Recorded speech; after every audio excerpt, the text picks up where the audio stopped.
درود پڑھنا بہت ضروری ہے، لیکن درود پڑھنے سے بھی زیادہ ضروری یہ ہے کہ درود کیا جائے۔ درود پڑھنا اور درود کرنا زمین آسمان کا فرق ہے۔ رحمت للعالمین ہے، رحمت للمسلمین نہیں ہے۔ رسالت مآب سرکار ختمی مرتبت کائنات کی سب سے بڑی پرسنالٹی، کائنات کی سب سے بڑی شخصیت ہے۔ کائنات میں ان سے بڑا کوئی ہو نہیں سکتا، ان کے لیول کا کوئی ہو نہیں سکتا۔ وجہ وجود کائنات ہے، وجہ تخلیق کائنات ہے۔ رسالت مآب سرکار ختمی مرتبت سرور انبیاء صلی اللہ علیہ وآلہ وسلم پہ درود تو پڑھ رہے ہیں، لیکن ان کی آل سے بغض ہے، دشمنی ہے۔ ان کی آل کا نام لیتے ہوئے زبان پہ گنگنیاں پڑ جاتی ہیں، تو پھر شاید درود پڑھا بھی فائدہ مند نہ ہو۔ عبداللہ ابن مبارک کو رسالت مآب سرکار ختمی مرتبت سرور انبیاء صلی اللہ علیہ وآلہ وسلم خواب میں ملتے ہیں۔ عبداللہ ابن مبارک اصفہان جاؤ، اصفہان میں ایک شخص ہے، اس کا نام ہے بہرام، اور وہ مجوسی ہے، آتش پرست ہے۔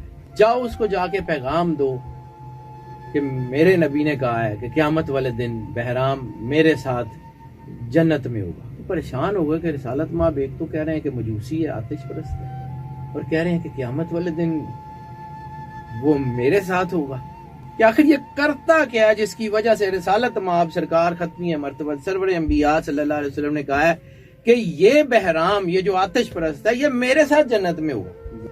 بہرام محمد رسول اللہ کو جانتا ہے؟ ان کا ہاں جانتا ہوں، اللہ کے سچے نبی ہیں، میں مانتا نہیں ہوں لیکن جانتا ہوں۔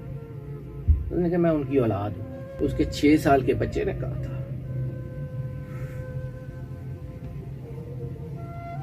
بہرام میں وعدہ کرتا ہوں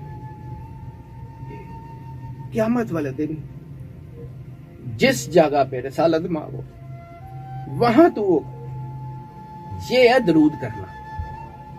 اگر آپ کے دل میں اتنا سا بھی رسالت مآب سرکار ختمی مرتبت سرور انبیاء صلی اللہ علیہ وآلہ وسلم یا ان کی اولاد کا حیا ہے نا، تو آپ نے درود کر لیا ہے، ورنہ 10 ارب دفعہ پڑھتے رہیں، ککھ نہیں جی ہونا، جو مرضی کر لیں۔